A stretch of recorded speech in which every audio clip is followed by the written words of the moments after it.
the kind that only nature can gift when its plans don't align with ours. The plants, of course, refuse to cooperate, but that's the beauty of it, isn't it? Welcome to Tides and Trails, Day 2. Another journey awaits.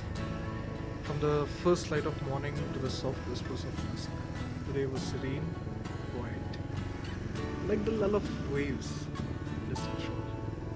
But as always, the plans shifted, adding a twist to what was meant to be a simple evening. Initially, Sangram and I were set to assist as marshals for the day. With a growing convoy of about 25 riders now, the need for extra hands was apparent. The path ahead stretched long, and we volunteered without hesitations. Yet, as our journeys tend to go, a detour appeared. The media crew from Royal Enfield called upon us, asking for help in capturing video of the beach. So we all ended up on the beach, as you can see. The sea had a different pull that day. Huge clouds towering over us. It was just divinely mesmerizing. So Sangram, Amit, and a few others joined me in the sands. I think time just slipped away. We had spent nearly an hour there with the big drones flying past us and cameramen urging us to do some stupid stuff. But yeah, we were 1 hour behind, and by the time we caught up with the rest of the group, we were nearly halfway through. And from there on, it was a straight road all the way to our next point, not many turns. So, well, marshalling wasn't needed, essentially.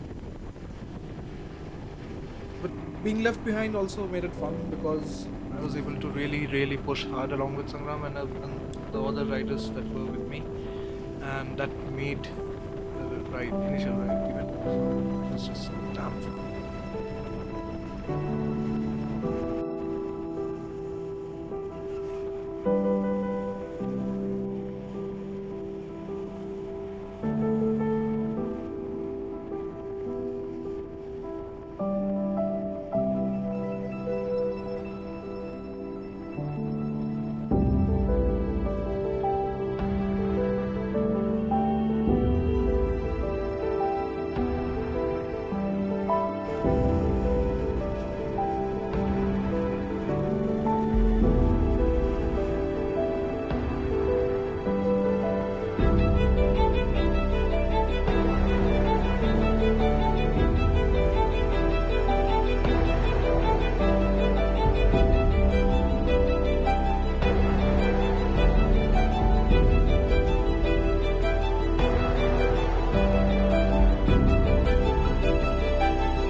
Now, as the day stretched on, we found ourselves gliding through lush, vibrant parks.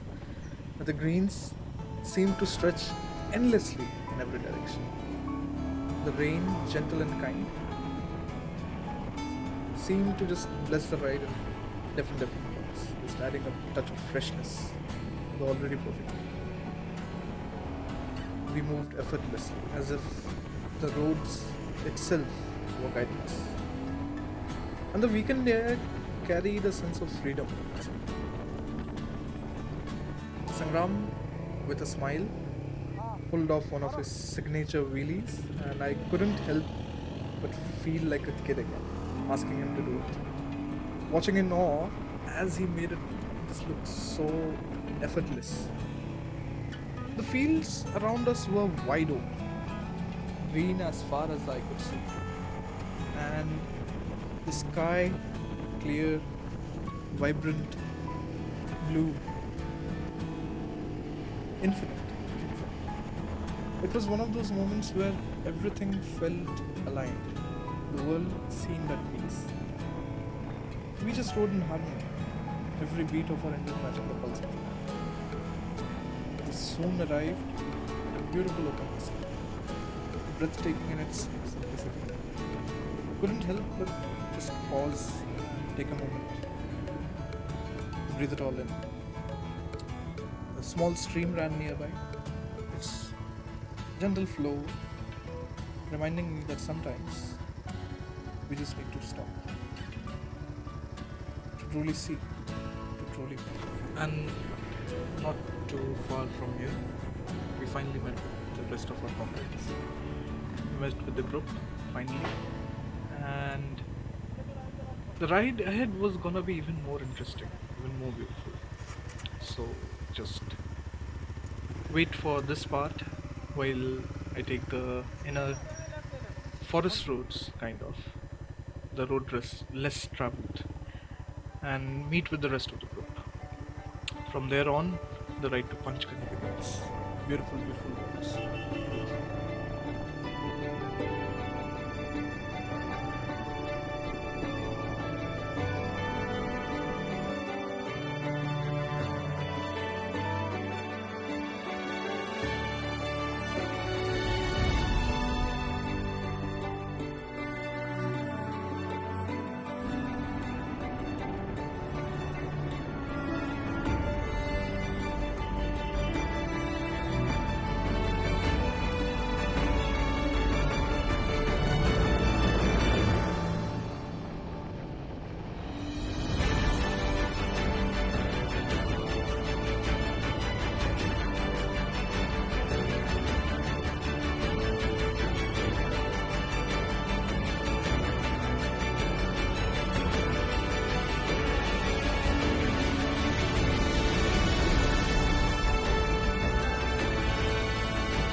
After multiple failed attempts at capturing the true essence of these ghats, this is where I ended up. Fucking don't even need a time lapse here, man. Just look at that. Just mesmerizing, Look at it. isn't it? So beautiful, so amazing. I could live here, essentially. I could live here. But yeah, we kept riding on after this, and I wish I could finally met with the rest of the people as well. So there was a left that I took to reach this road. There were a few people who did not take that left, and they went all the way around. They took the highway.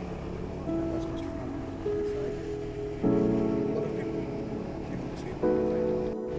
But yeah, this is where another beautiful thing begins. The roads to Panchgani. So much peace.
So as usual, the plan. As we rode through the fog and finally regrouped, where we are supposed to take the next turn to Kaspathar or Kaspathar. I don't know what to say. Someone says Kaspathar, someone says Kaspathar. We'll know. Someone drop in the comments if possible. But yeah, so unanimously it was decided with much gusto that instead of Kaspathar, that means another 3 to 4 hours of riding from where we were to the hotel if we hadn't gone. Instead, we'll all go to the hotel directly and have a nice quick lunch, enjoy a few drinks, and This isn't just rest Panchgani, and chill. man. मैंने पंचगनी के बाद That's how the day ended. This was a beautiful, beautiful view. But well, let's wait for day 3 now. Cheers.